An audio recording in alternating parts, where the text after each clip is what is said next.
député, depuis un certain moment, me parle de bibliothèque à travers votre passage. Je me rends compte que vous êtes un excellent lecteur et c'est pourquoi vous voulez montrer à vos petits frères et à vos petites sœurs la route à suivre. Merci beaucoup. Monsieur le troisième secrétaire parlementaire, honorable député à l'Assemblée nationale, Madame, c'est la mère ou le maire, je ne sais pas trop, de quelle fonction on préfère dire la mère. Elle est mère et mère de famille. Monsieur le représentant du maire de Petit 1, monsieur le directeur régional de l'éducation, monsieur le directeur général de l'IFAD de Barkwasi, vénéré chef traditionnel, garant de nos us et coutumes, messieurs les conseillers municipaux, chers élèves, chers participants, messieurs les directeurs responsables des services déconcentrés de l'État, je n'ai plus de voix parce que chez nous il y a un proverbe qui dit la poule ne peut pas chaque jour dire merci au dépotoir parce qu'elle y retournera toujours.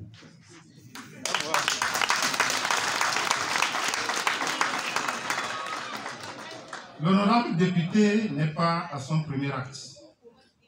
Et pour commencer, je voudrais dire qu'il y a de cela environ 4 ans que le gouvernement s'est lancé dans le programme de décentralisation pour permettre à chaque commune de se développer.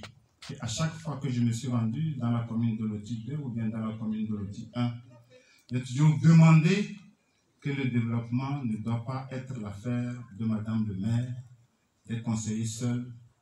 C'est le travail de toute la population. Et à travers la population, je vais parler des cadres.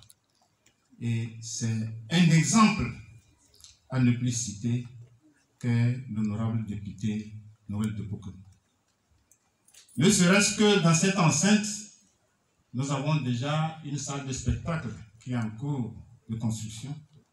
Nous avons un petit bar, pas pour vous saouler, mais pour vous amener à vous abreuver de temps en temps quand vous venez rire. Et maintenant, pour couronner le tout, voici la bibliothèque qui est mise en place.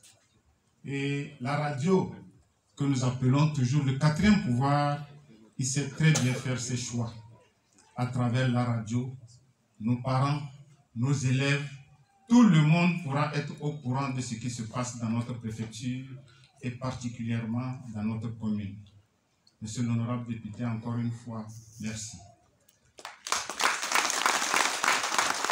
Et comme il vient de le dire, la bibliothèque, c'est le lieu par excellence où tout le monde peut venir apprendre ou approfondir ses connaissances.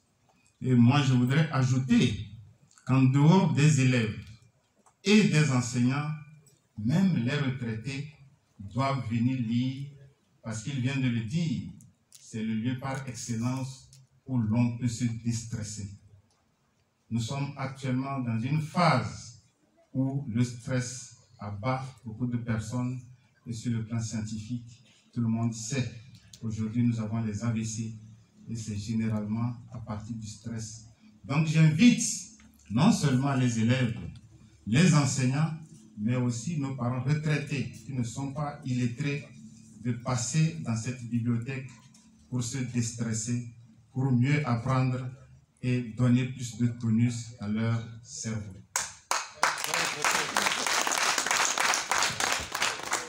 Je voudrais également inviter tous les autres cadres, quel que soit votre niveau social, votre puissance financière, à œuvrer aux côtés de la mairie, aux côtés des conseillers et de Madame le maire pour le développement de notre commune.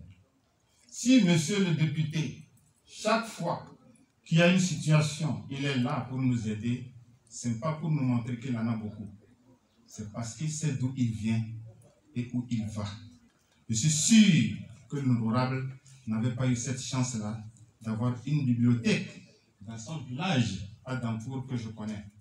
Mais s'il a voulu le faire avec vous, ses petits frères, Je pense que c'est l'occasion que vous devez saisir ou jamais pour mieux apprendre. Et comme il vient de le dire, aujourd'hui, vous ne pouvez plus accéder au travail si vous ne passez pas le concours. Au niveau de cette bibliothèque, il me l'a dit, il y a tout. Et je pense que c'est une première dans la région des Savanes. La commune de Loti 2 doit s'enorgueillir. Bien nourri, bien nourri, on applaudit très fort, s'il vous plaît. Je voudrais ensuite dire un grand merci au directeur général de l'IFAD qui met tous les moyens à sa disposition pour faire en sorte que ces élèves puissent se mêler aux autres qui sont traditionnellement ceux que nous connaissons pour que chacun entre eux puisse échanger. Monsieur le directeur, soyez-en remerciés et je vous demande de continuer dans cette lancée.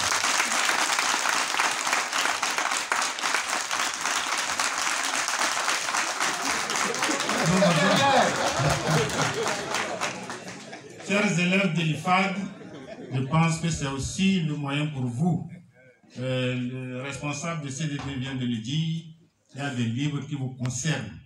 N'hésitez pas à demander la permission au directeur pour venir. Vous trouvez des livres, des auteurs et apprenez à lire pour approfondir votre travail.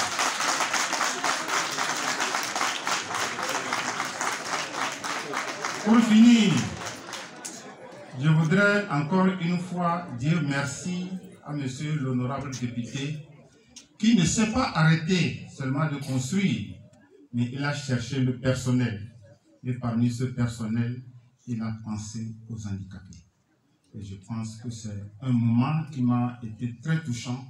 Et je pense que vous devez continuer dans ce sens pour que chacun, quel que soit son niveau, quel que soit son handicap, puisse savoir qu'il a quelque chose à donner à la société.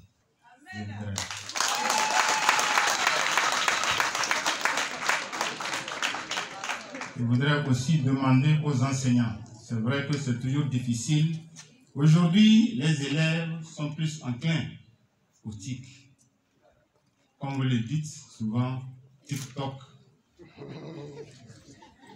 la messagerie dans laquelle vous ne savez plus bien écrire.